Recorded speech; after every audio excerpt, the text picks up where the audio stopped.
Success point पर स्वागत है। आज हम यूनिट प्रायिकता के बारे में पढ़ेंगे।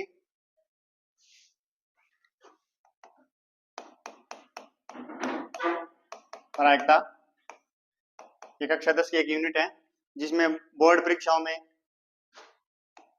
4 अंक के क्वेश्चन आते हैं, जिसमें एक प्लस 2 1 नंबर का क्वेश्चन आता है। उसमें आती है नो टाइप। इसमें आता है एक छोटा क्वेश्चन 1 नंबर का, और इसमें आता है एक बड़ा क्वेश्चन 2 नंबर का। टोटल 3 क्वेश्चन आते हैं और अंक है 4। जैसे प्रायिकता, मुख्य रूप से प्रायिकता 2 घटनाएं हो सकती है। एक होती है निश्चित, एक तो क्या होती है निश्चित, और एक होती है संभव। क्या होती है संभव, संभावना, सॉरी। एक तो होती है संभावना और एक होती है निश्चित। निश्चित जिसके बारे में हमें पहले से कोई जानकारी हो, वो क्या कहलाती है निश्चित घटना कहलाती है। यानी जिसके बारे में हमें पहले से जानकारी हो, उसे क्या कहते हैं निश्चित कहते हैं। उसे क्या कहते हैं निश्चित कहते हैं। यह निश्चित घटना हो सकती है। जैसे खेल, कोई भी खेल ले सकते हैं हम, उसमें हमें निश्चित क्या है याद है, मैच जीत सकते हैं। क्या कर सकते हैं जीत सकते हैं। या क्या हो सकती है हमारी हार हो सकती है, या क्या हो सकता है मैच ड्रा हो सकता है।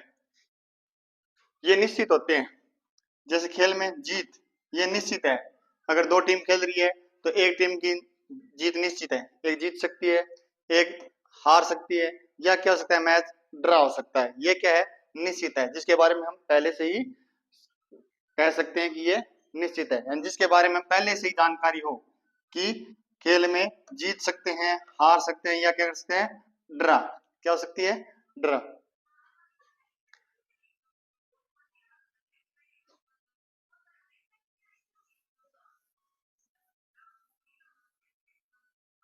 संभावना क्या होती है,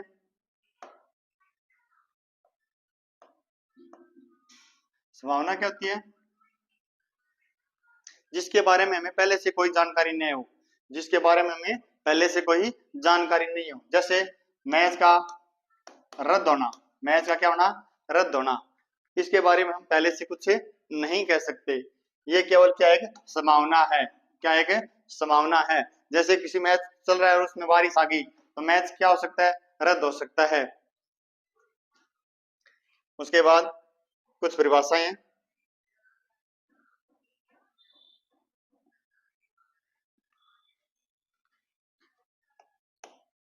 पहले तो प्रायिकता कहते किसे हैं,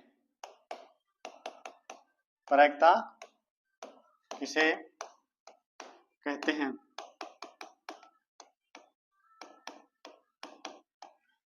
सबसे महत्वपूर्ण बात, प्रायिकता किसे कहते हैं, प्रायिकता किसे कहते हैं।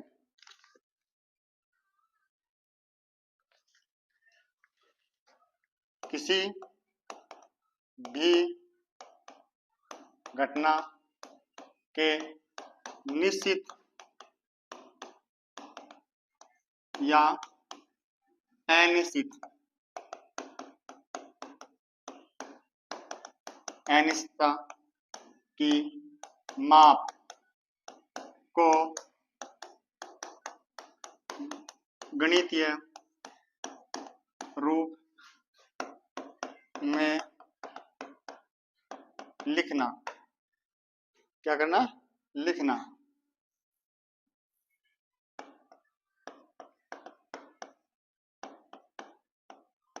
गणितीय रूप में लिखना। प्रायिकता किसे कहते हैं किसी भी घटना के निश्चित, किसी भी घटना के निश्चित या अनिश्चित की माप को, अनिश्चितता की माप को गणितीय रूप में लिखना या व्यक्त करना क्या कहलाती है प्रायिकता कहलाती है। क्या कहलाती है प्रायिकता कहलाती है। जैसे जैसे एक पासे की उछाल,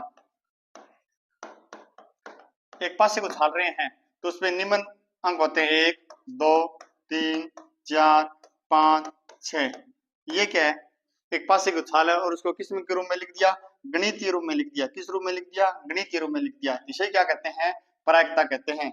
एक पासे की उछाल एक घटना है, वो घटना निश्चित हो सकती है या क्या हो सकती है, अनिश्चित होती है। उसकी माप को किसके रूप में लिखना, गणितीय अंकों के रूप में लिखना ही क्या कहलाती है, प्रायिकता कहलाती है। क्या कहलाती है, प्रायिकता कहलाती है। नेक्स्ट,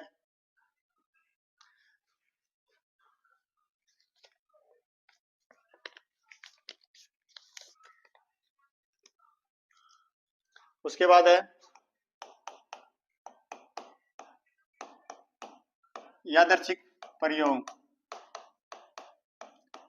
ये कुछ कीवर्ड हैं जिनका हम जब यूनिट करेंगे प्रायिकता, उसके अंदर बार बार इन शब्दों का प्रयोग करेंगे। तो सबसे पहले इन शब्दों का क्या अर्थ होता है, ताकि क्वेश्चन करने में हमें कोई समस्या न आए। सबसे पहले ये यादृच्छिक प्रयोग। कौन सा प्रयोग, यादृच्छिक प्रयोग। ऐसा प्रयोग, ऐसा प्रयोग जिसके परिणाम के बारे, ऐसा प्रयोग जिसके परिणाम के बारे में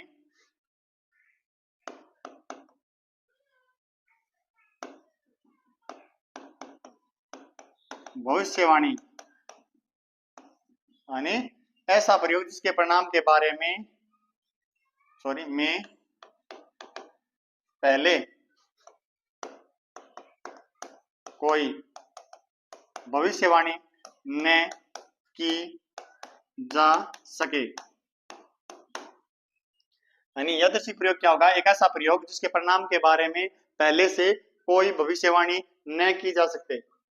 क्या नहीं की जा सकते, कोई भविष्यवाणी नहीं की जा सकती। उसे क्या कहते हैं, यादृच्छिक प्रयोग कहते हैं। इसे कहते हैं ऐसा प्रयोग जिसके परिणाम के बारे में पहले से कोई भविष्यवाणी नहीं की जा सकती। जैसे एक पासे को उछालने पर उस पे कौन सा अंक आएगा, जैसे एक पासे को उछालने पर, एक पासे को उछालें और कौन सा अंक आएगा, अंक कोई भी आ सकता है, 2 आ सकता है, 3 आ सकता है, 4 हो सकता है, 1 हो सकता है, 5 हो सकता है, 6 हो सकता है। इसके बारे में पहले से हम कोई भविष्यवाणी नहीं कर सकते कि एक पासे को उछालें और भी 2 आ जाएगा, ऐसा कोई जरूरी नहीं है। ये केवल एक क्या हो सकता है, अनुमान या तुक्का हो सकता है। अगर एक पासे को उछाले और किसी ने, हमने कह दिया कि 2 आएगा और 2 ही आ गया, तो ये क्या, एक अनुमान है, तुक्का है, कोई निश्चित नहीं है। यादृच्छिक प्रयोग ऐसा प्रयोग जिसके परिणाम के बारे में पहले कोई भविष्यवाणी न की जा सकते। जैसे एक पासे को उछाल लें और उछालने पर ये अंक आ सकते हैं, कोई भी अंक आ सकता है, इसके बारे में पहले से कोई भविष्यवाणी नहीं कर सकते कि भी इनमें से एक निश्चित अंक आएगा, नहीं, 1 से 6 तक कोई भी अंक क्या है, आ सकता है। नेक्स्ट,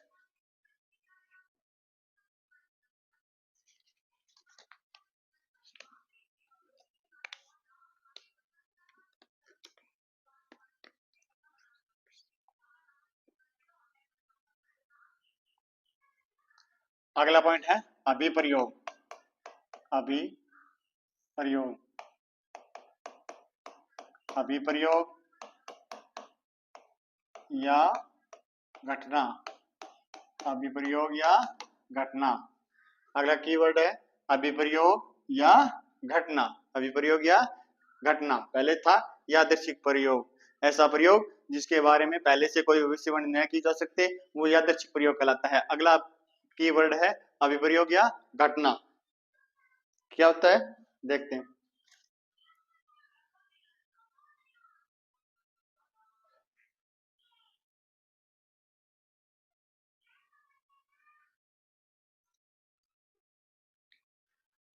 अभिप्रयोग देखते हैं, एक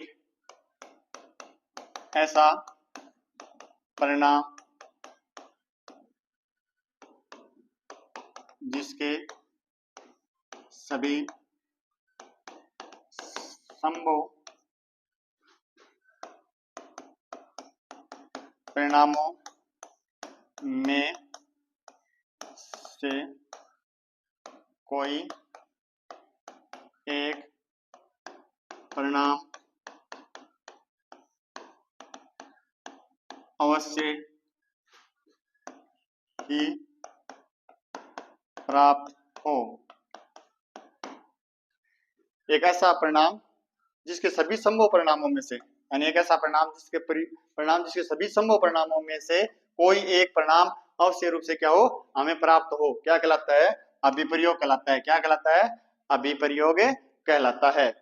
फिर है घटना।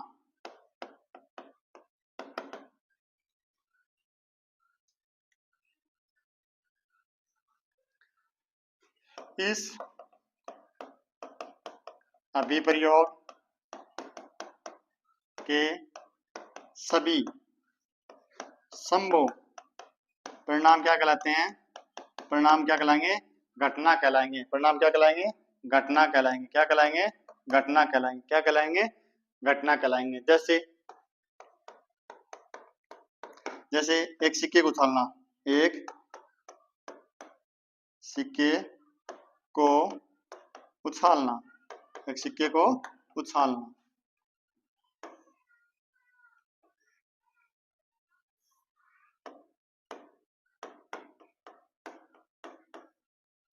एक सिक्के को उछालना, ये क्या एक अभिप्रयोग है? ये क्या एक अभिप्रयोग है? यानी एक सिक्के को उछालना क्या एक अभिप्रयोग है। और सिक्के को उछालने पर हेड या टेल प्राप्त होना, क्या ये घटना है? ये क्या है? घटना है। जबकि ये क्या एक अभिप्रयोग है? क्या एक अभिप्रयोग है? ये क्या एक अभिप्रयोग है। एक सिक्के को उछालना एक अभिप्रयोग है, और सिक्के को उछालने के बाद हमें हेड और टेल प्राप्त होना क्या एक घटना है। क्या एक घटना है। नेक्स्ट,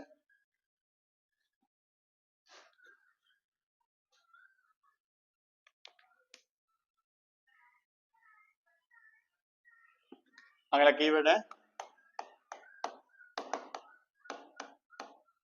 निश्चित घटनाएं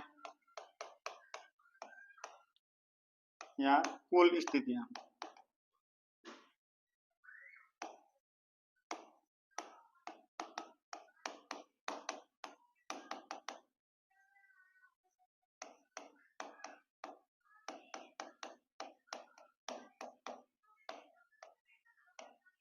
कुल स्थितियां क्या होती है?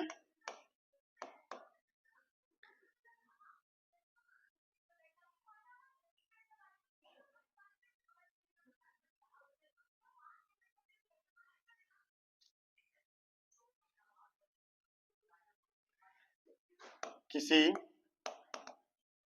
अभिप्रयोग किसी अभिप्रयोग में सभी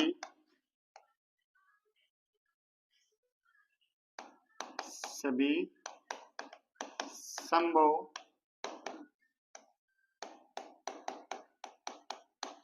परिणामों की संख्या, किसी अभिप्रयोग में सभी संभव परिणामों की संख्या, किसी अभिप्रयोग में सभी संभव परिणामों की संख्या अभिप्रयोग की निशेष घटना कहलाती है। क्या कहलाती है? निशेष घटना कहलाती है।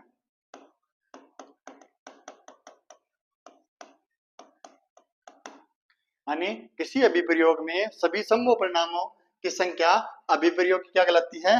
निशेषी घटना कहलाती है। यानी किसी अभिप्रयोग में सभी संभव परिणामों की संख्या अभिप्रयोग क्या कहलाती है? निशेषी घटना कहलाती है। जैसे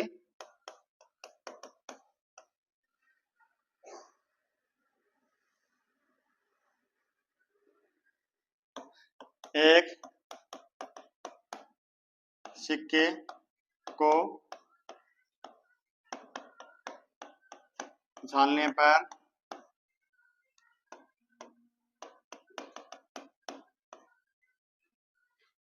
एक सिक्के को उछालने पर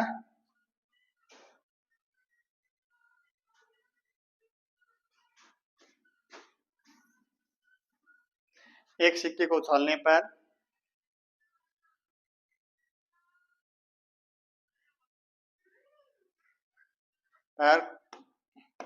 कुल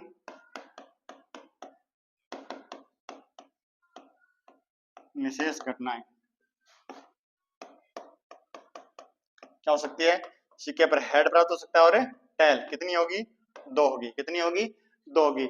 निशेष घटना कहते हैं किसी अभिप्रयोग में सभी संभव परिणाम, यानी जितने परिणाम किसी चीज को करने पर प्राप्त हो सकते हैं।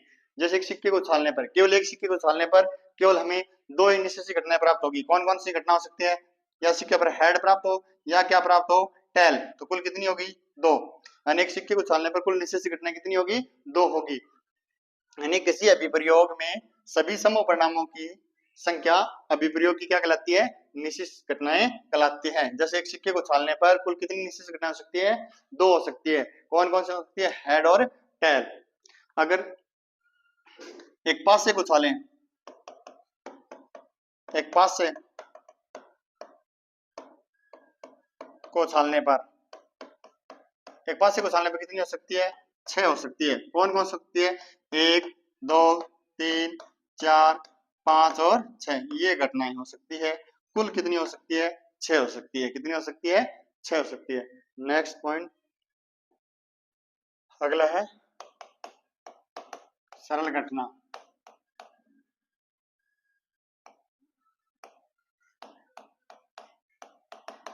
सरल घटना कहती है एक समय पर केवल एक ही घटना का घटित होना क्या कहलाती है? सरल घटना कहलाती है। यानी एक समय पर केवल एक ही घटना का घटित होना क्या कहलाती है? सरल घटना कहलाती है। क्या कहलाती है? सरल घटना कहलाती है। जैसे एक सिक्के को उछालने पर हेड प्राप्त होना एक सरल घटना है, एक समय पर एक ही घटना का घटित होना। उसके बाद होती है मिश्र घटना। एक समय पर एक से अधिक घटनाओं का घटित होना क्या कहलाती है? मिश्र घटना कहलाती है। यानी एक ही समय पर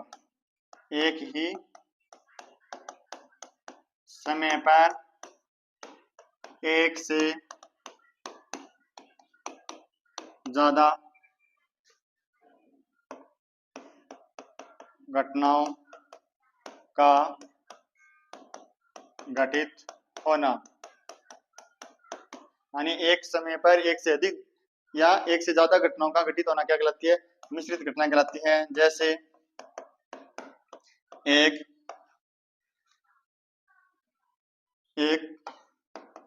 पासे को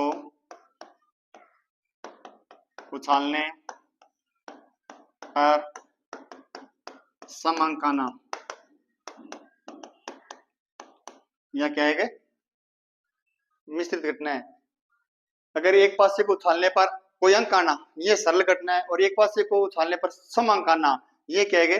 मिश्र घटना है। क्योंकि एक साथ 2 घटनाएं घट रही है। पहले तो हम पासा उछाल रहे हैं तो अंकों को देखेंगे, फिर उनमें से हम क्या देखेंगे? सम अंक कौन कौन से हैं वो देखेंगे। तो ये क्या हो जाती है? मिश्रित घटना हो जाती है। और एक पासे को उछालना वो क्या है? सरल घटना है।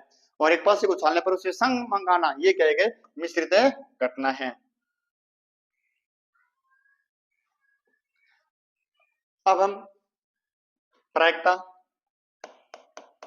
को कैसे याद कर सकते हैं? प्रायिकता याद करने का फॉर्मूला होता है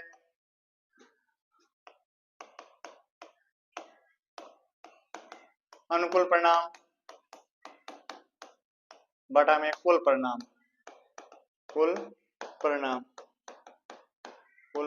ये क्या है? प्रायिकता याद करने का फॉर्मूला है।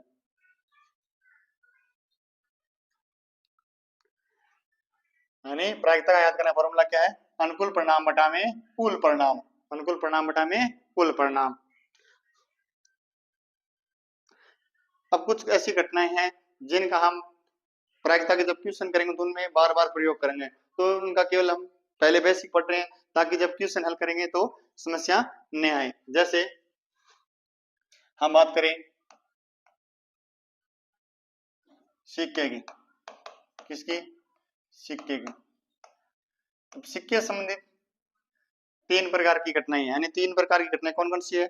अगर सिक्का की संख्या 1 हो, यानी सिक्का कितना हो? 1 सिक्का हो। सिक्का कितना हो? 1 हो।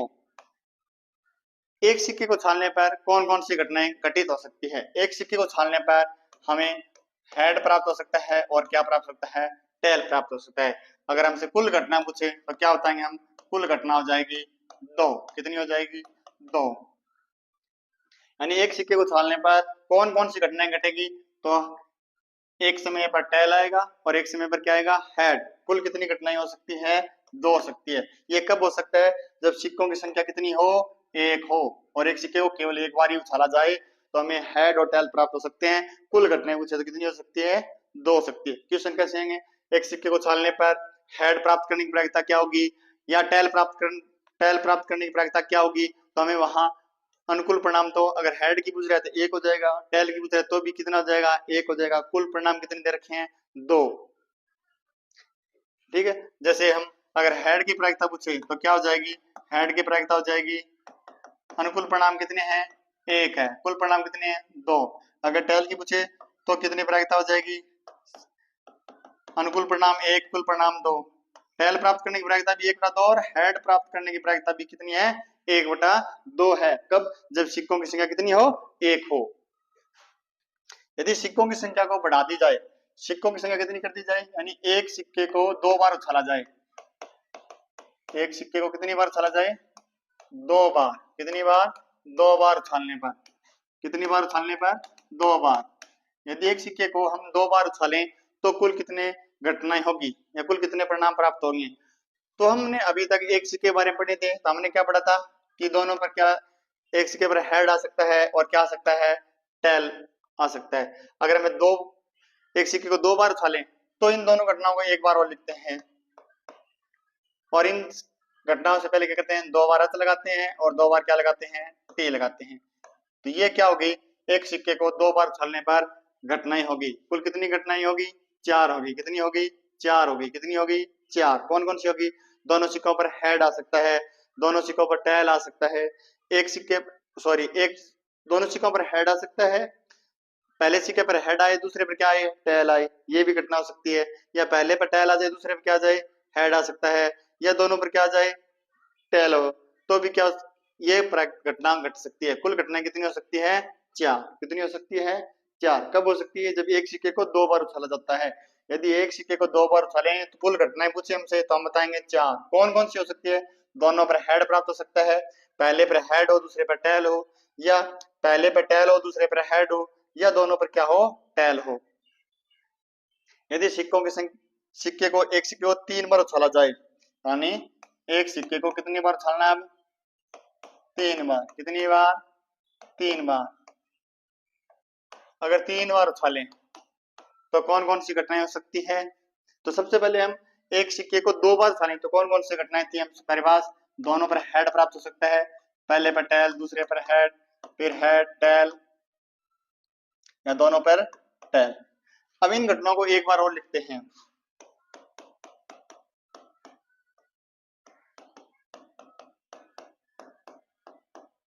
अब क्या करें? पहले वाली 2-4 घटनाएं उनसे पहले अच लगाते हैं यानी हेड लगाते हैं, और यहाँ दोनों चारों के पहले क्या लगाते हैं? टी लगाते हैं। तो ये क्या होगी? घटनाएं होगी। कब? जब एक सिक्के को 3 बार उछाला जाता है तो कौन कौन सी घटनाएं घट सकती है? ये घटनाएं घट सकती है। कुल कितनी होगी? कुल हो गई 8। कितनी हो गई? 8। यानी एक सिक्के को 3 बार उछालें तो कुल कितनी घटनाएं हो सकती है? 8 हो सकती है। कौन कौन सी? तीनों सिक्कों पर हेड आ जाए, पहले सिक्के पर हेड दूसरे पर टेल फिर हेड, पहले 2 बार हेड फिर टेल, पहले बार हेड 2 बार टेल, या पहले बार टेल 2 बार हेड, या पहले बार 2 बार टेल फिर head, tail head tail tail tail tail. ये कुल कितनी घटनाएं हो सकती है? 8 हो सकती है। कब हो सकती है? जब एक सिक्के को कितनी बार उछाले? हम 3 बार उछाले तो कुल कितनी घटनाएं होगी? 8 हो गई। ये सिक्के संबंधी 3 घटनाएं थी। जब एक सिक्के को एक बार उछालते हैं तो घटनाएं होगी 2, एक सिक्के को 2 बार उछालते हैं तो घटनाएं होगी 4, और एक सिक्के को 3 बार उछालें तो घटनाएं होगी 8। अब उसके बाद है पासा। क्या है? पासा। पास से संबंधित भी 2 प्रकार के क्वेश्चन हो सकते हैं। जब पासों की संख्या कितनी हो? 1 हो। कितनी हो? 1 हो। अगर पासों की संख्या 1 हो तो अलग अलग कौन कौन सी घटना हो सकती है? जब पासों की संख्या कितनी हो जाए? 2 हो जाए, तो कौन कौन सी घटना घट सकती है? सबसे पहले हम एक पासे को उछालने पर कौन कौन सी घटनाएं घटित हो सकती है उनके बारे में देखते हैं।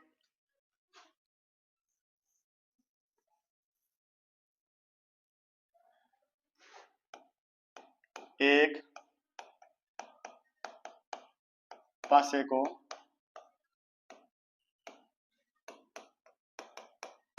उछालने पर, एक पासे को उछालने पर कौन कौन सी घटनाएं हो सकती हैं? पासे पर निम्न अंक होते हैं 1, 2, 3, 4, 5 और 6। ये घटनाएं घट सकती है। कुल पूछे तो कुल हो गई 6। कितनी हो गई? 6। यानी एक पासे को उछालने पर कुल कितनी घटनाएं हो सकती है? 6। कौन कौन सकती है? 1, 2, 3, 4, 5 और 6। ये निम्न अंक प्राप्त हो सकते हैं एक पासे को उछालने पर। कुल घटनाएं पूछे तो बता सकते हैं 6। अब एक पासे को उछालने पर कुछ प्रश्न आते हैं, क्या आ सकते हैं? पहला आ सकता है सम अंक आना। कौन सा अंक आना? सम अंक। तो सबसे पहले एक पासे को उछालने पर निम्न में सम अंक कौन कौन से हैं? सम अंक है 2, 4 और 6। ये क्या है? सम अंक है। अगर एक पासे को उछालने पर सम अंक आने की प्रक्रिया पूछे तो सबसे पहले हमें ये पता होना चाहिए कि 1 से 6 तक अंकों में कौन कौन से सम अंक है। तो सम अंक कौन कौन से हैं? 2, 4 और 6। फिर अगला क्वेश्चन क्या पूछ सकता है? अगला ये पूछ सकता है कि विषम अंक आना। कौन सा अंक आना? विषम अंक आना। अब विषम अंक कौन कौन से होंगे? विषम अंक होंगे सम अंकों को छोड़कर बाकी जो अंक बच गए वो 1, 3 और 5। ये क्या है? विषम अंक है। ये क्या है? विषम अंक है। अगर सम अंक पूछे 2, 4, 6, विषम अंक पूछे तो 1, 3 और 5। उसके अलावा क्या बोल सकता है? भाज्य। क्या बोल सकता है? भाज्य, यानी भाज्य अंक आना। तो भाज्य अंक कौन कौन से होते हैं? 1 से 6 तक कौन कौन से भाज्य अंक होते हैं? केवल 2 ही अंक होते हैं जो भाज्य होते हैं। एक 4 होता है और एक होता है 6। एक होता है 4 और एक है 6। ये क्या बोल सकता है? अगला अभाज्य। क्या बोल सकता है? अभाज्य। अभाज्य अंक कौन कौन से होते हैं? अभाज्य हो गई 2, 3 और 5। 2, 3 और 5। भाज्य पूछे 4 और 6 और अभाज्य पूछे तो 2 और 3 और 5। अब प्रश्न ये उठ रहा होगा कि एक का क्या करें? तो एक न तो भाज्य और न ही अभाज्य, यानी एक को तो न तो हम भाज्य की संख्या में काउंट करेंगे और न ही अभाज्य संख्याओं की संख्या में क्या करेंगे? काउंट करेंगे। तो ये एक पासे को उछालने पर घटनाएं हो सकती है। इनके अलावा भी हो सकते हैं। आपसे पूछे कि 2 से बड़ा अंक आने की प्रायिकता क्या होगी, 4 से छोटा अंक आने की प्रायिकता क्या होगी, 6 से बड़ा अंक आने की प्रायिकता क्या होगी, या 6 से छोटा अंक आने की प्रायिकता क्या होगी, वो अलग अलग हो सकती है। लेकिन मुख्य ये होते हैं सम अंक आने की प्रायिकता क्या हो सकती है। तो हमें सबसे पहले ये याद होना चाहिए कि सम अंक होते हैं कौन कौन से हैं। फिर हमें वो सकता है विषम अंक आने की प्रायिकता क्या हो सकती है, तो विषम अंक का ध्यान होना चाहिए। अगर हमसे भाज्य अंक पूछे तो हमें यह ध्यान होना चाहिए भाज्य अंक होते हैं कौन कौन से हैं। अगर अभाज्य अंक पूछे तो ध्यान में रखना चाहिए कि अभाज्य अंक कौन कौन से होते हैं। तो ये क्या है? सम, विषम, भाज्य और अभाज्य अंक है। एक को न तो भाज्य मानते हैं और नहीं अभाज्य मानते हैं। अब अगला, जब पासों की संख्या कितनी हो जाए? 2 हो जाए, यानी एक पासे को 2 बार उछालने पर कौन कौन से परिणाम प्राप्त हो सकते हैं और उनसे किस प्रकार प्रश्न आते हैं वो देखते हैं।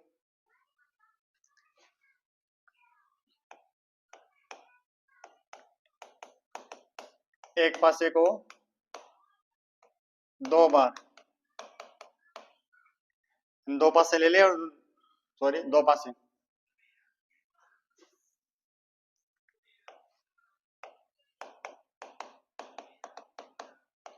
पासों की संख्या कितनी हो? 2 हो।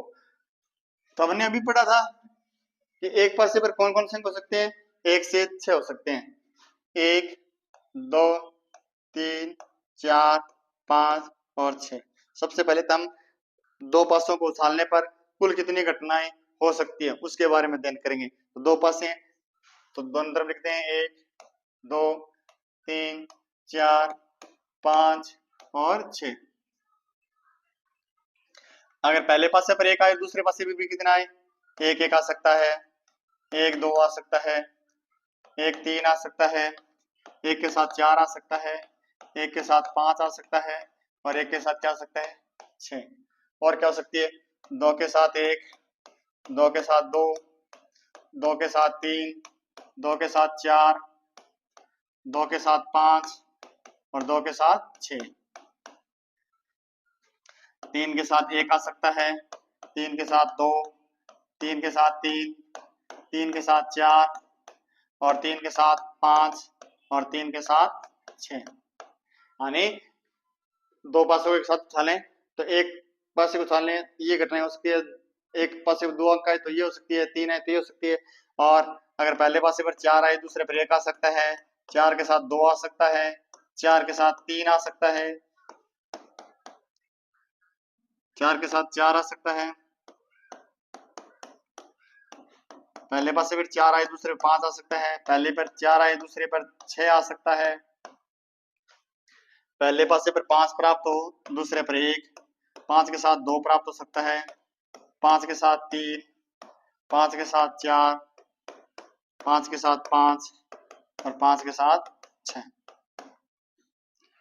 6 के साथ 1 प्राप्त हो सकता है, 6 के साथ 2, 6 के साथ 3, 6 के साथ 4, 6 के साथ 5 और 6 के साथ 6। ये घटनाएं हो सकती है। यानी एक पासे को दो पासों को एक साथ उछालने पर कौन कौन सी घटनाएं हो सकती है, तो ये निम्न घटनाएं हो सकती है। अगर हमसे पूछे कुल कितनी होगी तो कुल बता दें हम कितनी होगी, कुल होगी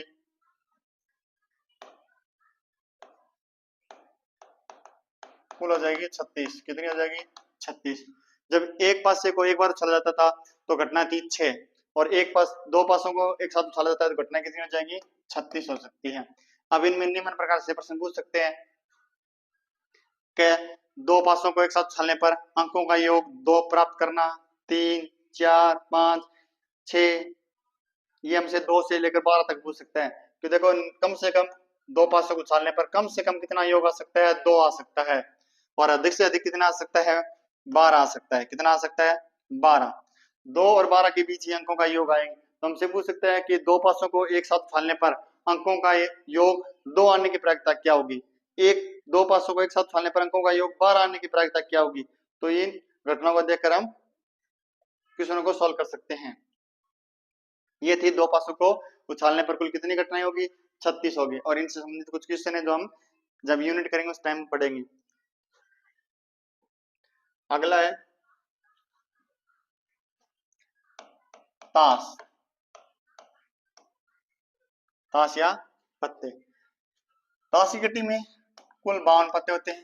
कितने होते हैं 52। कितने होते हैं 52, 52 होते हैं। 52 पत्तों में दो रंग के पत्ते मिलते हैं हमें। दो कौन कौन से होते हैं, एक तो होता है काला और दूसरा होता है लाल। क्या होता है लाल। अब काले कितने होते हैं 26। कितने होंगे 26। लाल भी कितने होंगे 26। कुल 52 पत्ते। काले रंग के पूछे तो 26, लाल रंग के पूछे तो भी 26। अब काले रंग के भी दो रंग अलग अलग विभाजित हो जाते हैं। एक तो होता है हुक्म का और दूसरा होता है चीड़ी का। ये कितने हो जाएंगे 13। 13 चीड़ी के, 13 ही हुक्म के। ऐसे ही हम लाल रंग के पत्ते होते हैं उनमें दो प्रकार के होते हैं। एक होता है पान का, किसका पान का, और एक होता है ईंट का। किसका होता है ईंट का। कितने कितने हो जाएंगे 13।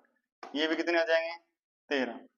13 पान के और 13 ईंट के। कुल पत्ते पूछे तो हमसे बता सकते हैं 52। काले रंग के कितने होते हैं 26। लाल रंग के कितने होते हैं 26। लाल रंग के 26 पत्तों में ईंट के कितने होते हैं 13। पान के कितने होते हैं 13। अगर काले रंग के पत्ते पूछे और उसमें मुझे चीड़ी कितने होते हैं तो बता सकते हैं 13। और हुक्म पूछे तो बता सकते हैं कितने होते हैं 13। इन घटनाओं के अलावा कुछ विशेष प्रश्न आते हैं जैसे तस्वीर।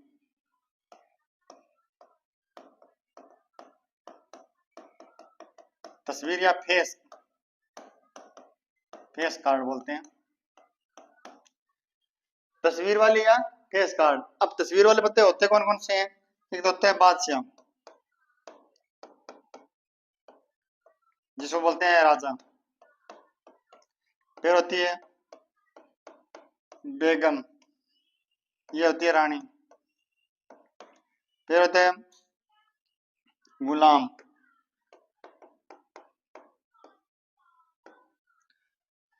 ये तस्वीर वाले पत्ते होते हैं, बादशाह, बेगम और गुलाम। एक रंग में 3 पत्ते तस्वीर वाले होते हैं। जैसे चीड़ी में भी कितने होंगे तस्वीर वाले पत्ते? 3 होंगे। हुक्म में भी कितने होंगे?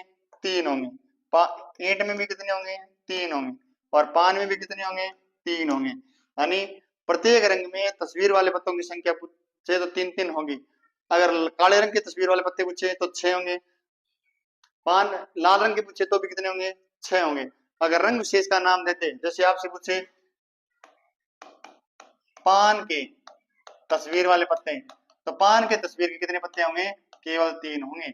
अगर यहाँ पान के स्थान पर आपसे दे दे लाल, लाल तस्वीर वाले पत्ते, तो कितने हो जाएंगे? वो 6 हो जाएंगे।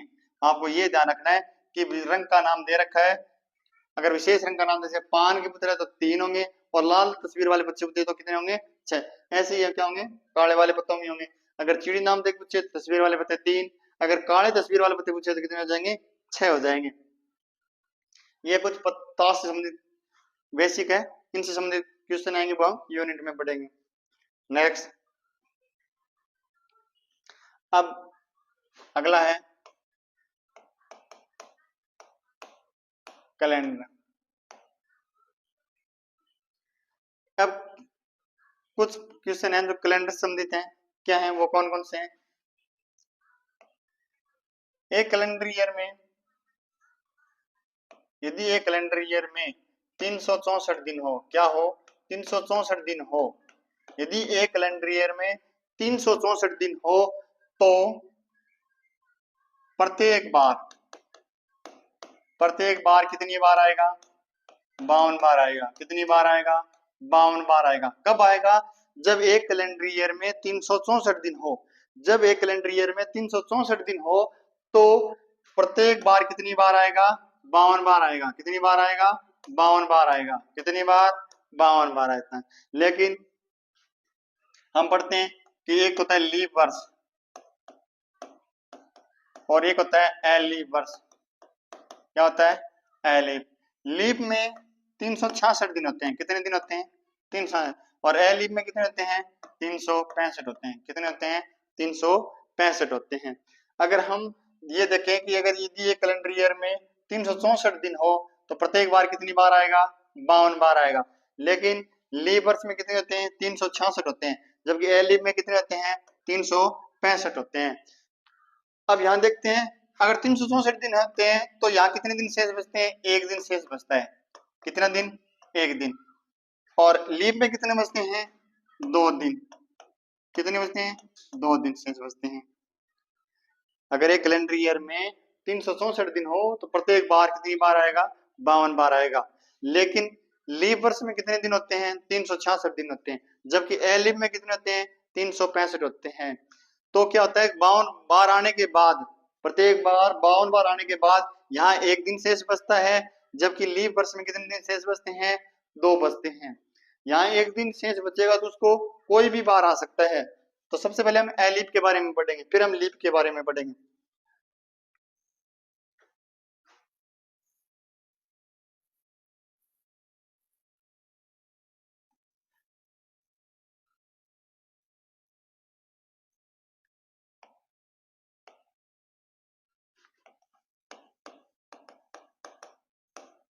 एलिप वर्ष, एलिप वर्ष में कितने दिन होते हैं? 365 दिन होते हैं। कितने दिन शेष बच गए? एक दिन। अब एक दो दिन बच गए, उसको कौन कौन से बार आ सकते हैं? उसको आ सकता है रविवार, रविवार, सोमवार, मंगलवार, बुधवार, गुरुवार, शुक्रवार और शनिवार। ये 7 बार हो सकते हैं।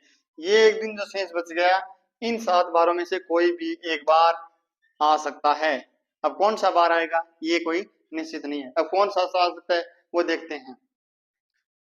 एक दिन तो हमसे प्रश्न किस प्रकार से पूछेगा? हमसे प्रश्न ये पूछेगा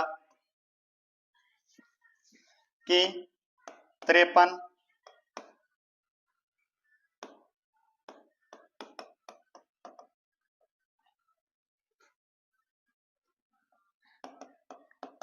एलिफ वर्ष में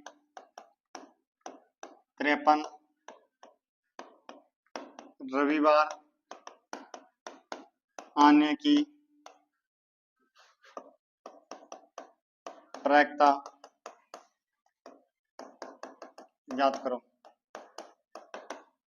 ये पूछ सकता है, यानी एक एलिफ वर्ष में 53 रविवार आने की प्रायिकता क्या हो सकती है। तो हमें पता है कि यदि कैलेंडर ईयर में 364 दिन हो तो कितने बार आएंगे, प्रत्येक बार 52 बार आएगा। तो हमसे क्या पूछा है, 53 रविवार पूछा है। तो हमें क्या करना है, जो एक दिन शेष बच गया उस दिन क्या आना चाहिए, रविवार आना चाहिए। उस दिन क्या आना चाहिए, रविवार आना चाहिए। क्या आना चाहिए, रविवार आना चाहिए। तो उस दिन क्या आए, रविवार आए। तो ये कुल कितनी घटनाएं होगी, ये घटना होगी 7 घटना। कितनी घटना होगी, 7। अब रविवार कितनी बार आ रहा है, एक बार। तो एक लीप वर्ष में 53 रविवार आने की प्रायिकता कितनी हो जाएगी, 1/7 हो जाएगी। कितनी हो जाएगी, 7 हो जाएगी। क्यों हो जाएगी, अनुकूल परिणाम हो गए 1, कुल परिणाम हो गए 7, प्रायिकता होगी अनुकूल परिणाम बटा में कुल परिणाम 1/7। अगर यहाँ हमें 53 के स्थान पर कितना दे दे, 52 दे दे। क्या दे दे, 52 दे दे। 52 रविवार दे दे। क्या दे दे, 52 रविवार देते। तो हमें क्या करना है, उस बार को काउंट नहीं करना है जिस बार के बारे में पूछ रहा है। अब हमें क्या पूछ रहा है, 52 रविवार, तब रविवार को काउंट नहीं करना है, उसके बाद बच गए वो दिन काउंट करने। तो कितने बच गए, 1 2 3 4 5 6, कितने बच गए, 6। तो अनुकूल परिणाम कितने हो गए, 6। कुल परिणाम कितने हो गए, 7। तो एक एलिफ वर्ष में 52 रविवार आने की प्रायिकता पूछे तो हो जाएगी 6/7। और एक एलिफ वर्ष में 53 रविवार आने की प्रायिकता पूछे तो कितनी हो जाएगी, 1/7 हो जाएगी। कितनी हो जाएगी, 1/7 हो जाएगी। ये थे एलिफ वर्ष से संबंधित क्वेश्चन। अब हम पढ़ते हैं लीप वर्ष के बारे में।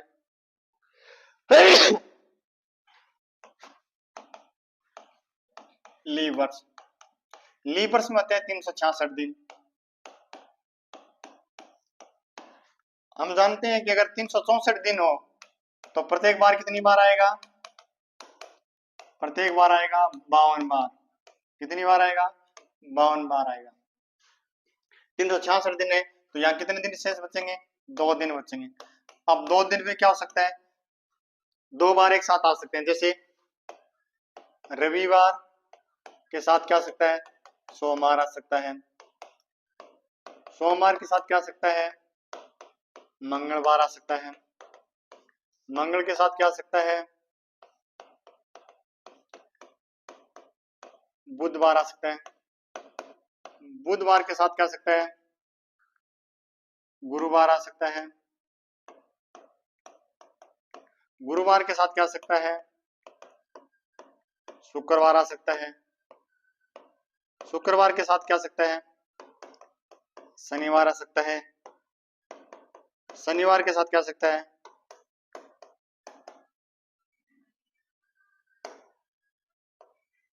रविवार आ सकता है। ये घटना हो सकती है।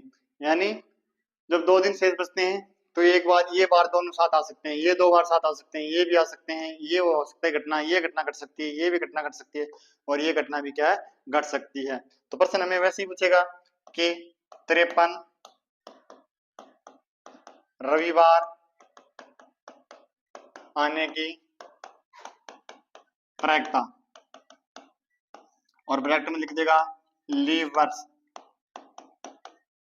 लीप है वर्ष। तो हम ये देखना है कि रविवार कब कब आ रहा है। ये घटना दी है जिसमें रविवार आ रहा है, और ये घटना ये है जिसमें क्या आ रहा है, रविवार आ सकता है। तो कितनी घटनाएं होगी, 2 होगी। यानी अनुकूल घटना कितनी हो गई, अनुकूल घटना हो गई 2, और कुल घटना कितनी है, 7। कुल घटना कितनी है, 7। कुल घटना कितनी है, 7 है। प्रायिकता कितनी हो जाएगी, प्रायिकता हो जाएगी 2/7। कितनी हो जाएगी, 2/7 हो जाएगी। कितनी हो जाएगी, 2/7 हो जाएगी। कब हो जाएगी, जब हमसे क्या पूछे, 53 रविवार, रविवार के स्थान पर मंगलवार, बुधवार, बृहस्पतिवार, यानी गुरुवार, शुक्रवार, शनिवार, कोई भी बार पूछ सकता है हमसे 53। ये जरूरी नहीं है कि हमसे रविवार ही पूछे। तो हमें ये देखना है कि वो अगर लीप वर्ष दे रखा है तो क्या होगा, वो बार काउंट करेंगे कितनी बार है। अगर 53 पूछे तो हम उस बार को काउंट करेंगे। अगर हमसे 53 नए पूछे, 52 पूछे या 53 रविवार नए आने की प्रायिकता पूछे तो हम उस बार को छोड़कर बाकी बारों को क्या करेंगे, काउंट करेंगे। तो वो बार कितने हो जाएंगे। अगर हमसे यहाँ पूछ ले 52, क्या पूछ ले 52 रविवार, क्या पूछ ले 52 रविवार, तो कितनी हो जाएगी। अब 1 2 3 4 5 5 घटनाएं ऐसी हो जाएंगी जिनमें क्या नहीं आ रहा, रविवार नहीं आ रहा। कुल घटनाएं कितनी है 7, तो प्रायिकता कितनी हो जाएगी 5/7। आने की पूछे तो 2/7 और नए आने की पूछे तो 5/7 हो जाएगी। ये कैलेंडर संबंधित क्वेश्चन है। अब एक प्रश्न और आता है, वो क्या है, यानी एक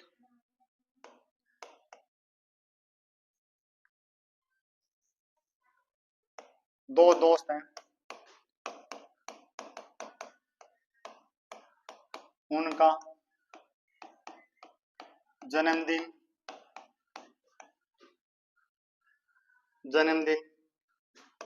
पहले उस पे एक ही दिन आए, दूसरे उस पे अलग अलग दिन आना। यानी दो दोस्त हैं, उनका जन्मदिन एक ही दिन आना, तो कितनी घटनाएं घट सकती है। तो अगर प्रश्न में क्या दे रखा है, अगर हमें ए लीप दे रखा है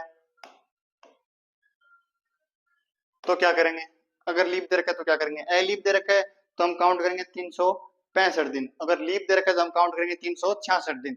अब एक ही दिन आए, क्या है, एक ही दिन आए, तो एक एली वर्ष में केवल एक ही दिन निश्चित करना है। जैसे दोनों का जन्म 1 जनवरी को आ जाए तो कितनी बार घटना घटेगी, वो एक बार ही घटेगी।